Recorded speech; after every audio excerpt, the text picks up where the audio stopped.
Di Udeng ini ada sebuah patung ya, Nggih. patung Drapala. Kalau istilahnya sekarang ini namanya Reca Pentung gitu. Gitu. Apa hubungannya Drapala atau Reca Pentung ini dengan Tulungagung? Nggih.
Assalamualaikum warahmatullahi wabarakatuh, dulur salam bangga dari wong desa.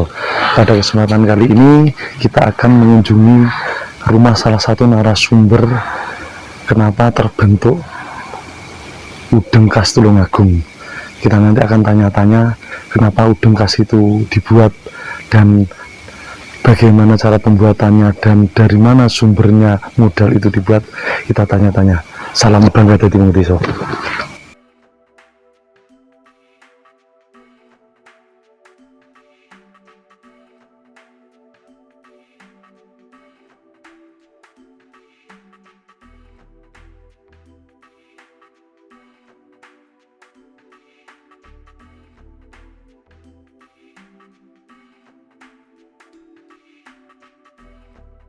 Kang Agus, kelihatannya niki kok serius sekali lagi membahas nopo panjenengan? Ini mumpung minggu malam kita lagi belajar tentang sejarah Tulungagung, Mas Jana. Sambil baca-baca lah. Kang Agus mau tanya, Nggih. beberapa hari ini itu kok saya mendengar ada berita tentang Udeng Khas Tulungagung. Nggih. Kalau boleh tahu, saya itu mbok dijelaskan Udeng Khas Tulungagung itu seperti apa kalau boleh tahu? Oh, itu yang berita tentang kita kemarin launching ya, launching Udeng Khas Tulungagung di Telaga Murad bersama Prokompok dari Kabupaten. Awalnya kan memang kita nggak sengaja sih sebetulnya, cuman kita memang ingin membuat sebuah karya yang bisa kita berikan untuk Kabupaten Tulungagung.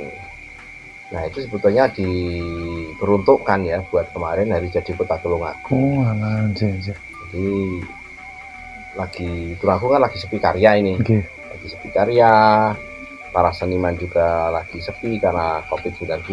Terus apa yang harus kita lakukan dalam situasi seperti ini ya kita membuat sesuatu dalam bentuk udeng. Untuk biaya pembuatan dari Udeng Khas Tulungagung itu dari mana? Kalau boleh tahu. Ya, kita dari kemarin dari perkumpulan untuk Darus Kabupaten ya, kita menyisihkan dana untuk membuat itu. Dan sebetulnya untuk melonceng itu kan persoalan yang mudah bagi kami, tapi yang paling sulit itu adalah mendesain. Mendesain kemudian menerjemahkan sehingga itu bisa dikatakan menjadi milik Kabupaten Tulungagung.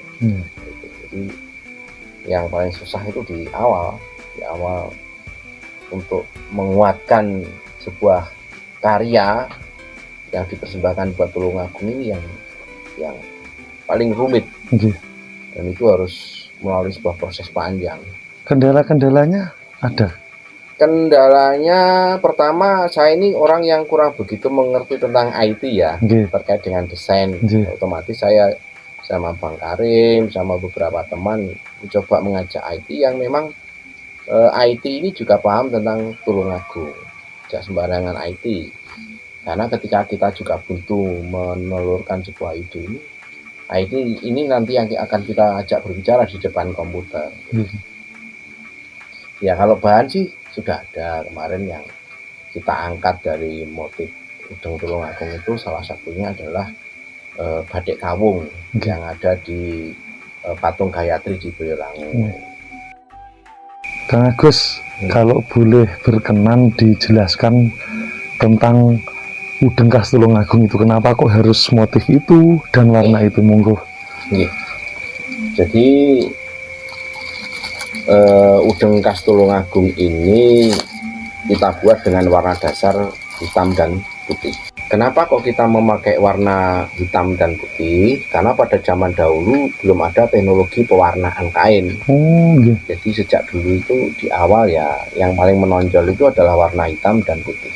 Nah, putih di sini dalam bentuk melingkar-lingkar ini namanya kawung.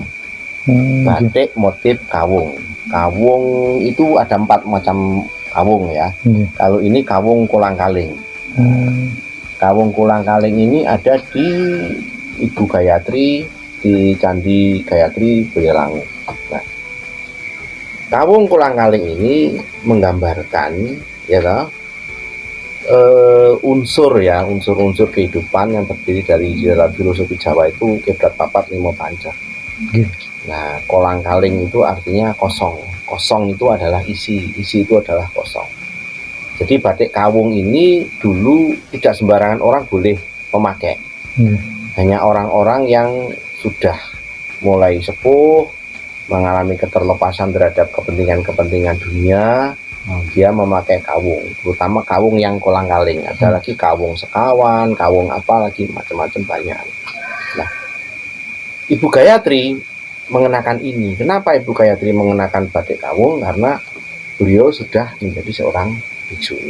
Iya. Nah, kemudian di dalam batik itu juga di Udeng ini ada sebuah patung ya. Iya. Patung Drapala. Kalau istilahnya sekarang ini namanya Reca Pentung gitu. Iya. Gitu. Apa hubungannya Drapala atau Reca Pentung ini dengan Tulungagung? Iya. Kalau Kak Dimas lihat ya, di Tulungagung itu di 4 penjuru pintu masuk kota Tulungagung itu ada patung Reca Pentung atau istilahnya Drapala. Drapala ini adalah simbolik penjaga pintu masuk di area yang suci atau sangat disakralkan. Dan temuan terbanyak di Kabupaten Tulungagung itu adalah patung atau Drapala atau Reca Pentung ini. Sehingga kami ingin mengangkat nama Drapala ini sebagai simbolik penjaga kota Tulungagung. Kalau boleh tahu Kang Agus, ini aksara Jawa itu maksudnya apa artinya? Saya soalnya kurang paham. Ini artinya ini Tulungagung ya. Tulungagung dalam aksara Jawa modern, Jawa Mataraman.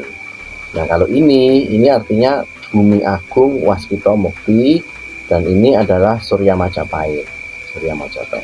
Surya Majapahit ini penggambaran ada di Candi Dadi Kabupaten Tulungagung yang di puncak gunung itu. Jadi di dalam Udeng ini sudah mewakili aksara Jawa Mataramannya ada, kemudian simbol Surya Majapahitnya ada, Drapala sebagai penjaga. Nah, arti daripada Tulungagung Bumi Agung Waskita Mukti itu adalah satu bumi atau tempat dengan peradaban yang sangat tua, ya toh, yang sangat disakralkan, yang sering dikunjungi oleh para pemimpin-pemimpin pada zaman kerajaan, sekaligus dijadikan tempat untuk ngudi kamukten, mencari berkah untuk mendapatkan suatu kedudukan. Nah, kalau dalam istilah sekarang Cak Nun dawuh bahwa Tulungagung selalu memberikan pitulungan yang agung. Ya memang begitu itu. Jadi selalu dimintai pendapat, selalu dijadikan tempat untuk mencari berkah. Bumi yang sangat diberkahi oleh para leluhur dan sangat diberkahi oleh Tuhan Yang Maha Esa. Hitam dan putih ini adalah simbol kehidupan. Bahwa di dunia itu selalu ada sisi hitam dan sisi putih yang akan selalu ada dan berdampingan sepanjang zaman. Dengan kita mengenakan udeng atau ikat kepala motif Tulungagung ini, diharapkan dimanapun kita berada itu nanti orang akan tahu bahwa oh itu orang Tulungagung. Tanpa kita bertanya orang tahu. Orang kalau pakai udeng motif kawung dan hitam putih ada dua pola itu pasti orang Tulungagung. Jadi bagaimana kita tanpa bertanya orang itu akan tahu bahwa kita ini adalah ciri khas Tulungagung yang berperadaban tinggi, gitu, selalu banyak memberi dan tidak terlalu banyak meminta kepada negara. Nggih. Jadi sederhana sebetulnya karya ini. Ini karya yang bisa dikatakan hampir sangat sederhana sekali. Tapi ya ini yang bisa kami lakukan dengan cara-cara sederhana. Paling tidak kita memberi buat negeri ini, buat Kabupaten Tulungagung di tengah sepinya sebuah karya. Nggih. Nah, kalau nanti ada karya tentang motif Tulungagung yang lebih daripada temuan kami atau karya kami, ya tidak apa-apa. Kami malah senang bahwa ada yang membuat ide baru, tapi ya harus bisa menerjemahkan. Tidak asal membuat tapi kemudian hura-hura artinya. Nah, itu semua ada makna tersendiri. Ada makna. Apa yang kita tempelkan di situ kita bisa jelaskan. Masalah ini nanti diakui sama orang Tulungagung atau tidak masalah. Yang penting bagi kami itu memberi itu dengan karya. Nah, ya paling tidak lah nanti anak cucu kita itu bangga bahwa orang tua saya pernah membuat sebuah udeng yang diperuntukkan buat Kabupaten Tulungagung di hari jadi Kabupaten Tulungagung. Kita nggak terlalu menuntut dong, ini karya mandiri ya kan? Dan alhamdulillah kemarin sudah kita patenkan. Ya tujuannya apa? Ya sekarang itu kekayaan intelektual kan dilindungi oleh undang-undang. Nah, ya kita menghindari pembacaan secara massal. Tujuannya supaya nanti tidak terjadi permasalahan-permasalahan hukum. Nah, buat yang lain kalau ingin membuat karya, ya monggo saja silahkan. Tapi sekali lagi bahwa peruntukan untuk Tulungagung itu ya memang harus dengan dasar-dasar yang rasional, dimaknai secara jelas dan bisa dipertanggungjawabkan baik secara budaya maupun secara akademis. Jadi setiap udeng yang kita produk selalu kita kasih tentang petunjuk tentang apa itu udeng khas Tulungagung. Jadi di dalam plastik yang kita kemas itu ada penerjemahannya. Yang ini yang membuat beda tentang udeng Tulungagung yang kami buat. Kang Agus, ya. Dari pembicaraan pada kali ini kelihatannya panjenengan itu punya harapan besar untuk kota Tulungagung tercinta ini. Barangkali ada harapan yang diinginkan. Harapannya adalah Tulungagung bisa menjadi mercusuar dunia, karena banyak sekali yang bisa kita kembangkan di Tulungagung ini. Jadi kita ini kan masyarakat kecil, sangat berharap sekali bahwa daerah kita ini maju, dan saya yakin pasti maju. Saya yakin pasti maju, dan saya percaya bahwa pemimpin sedang memikirkan itu walaupun saat ini kondisinya sedang ya susah seperti ini.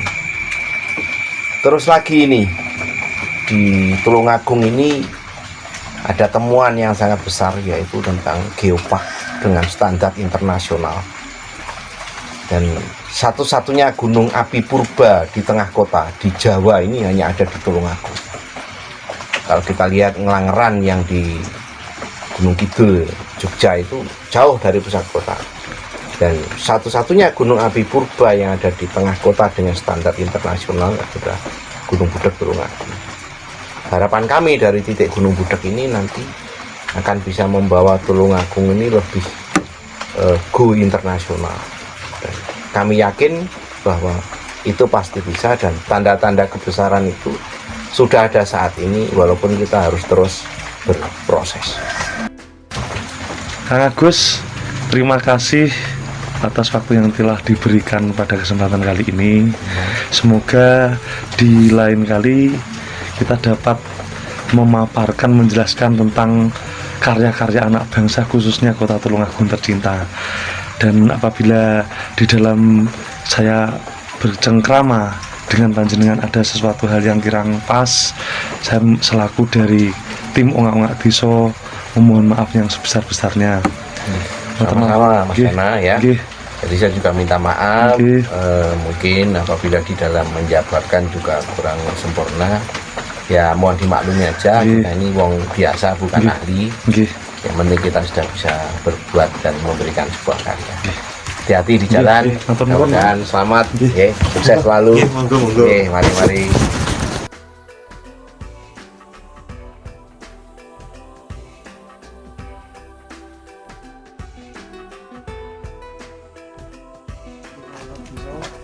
demikian akhir dari perjalanan kita kali ini. Semoga dulur Nak Giso dapat menjadi inspirasi dari kegiatan pengenalan produk atau karya anak bangsa Tulungagung. Salam sampai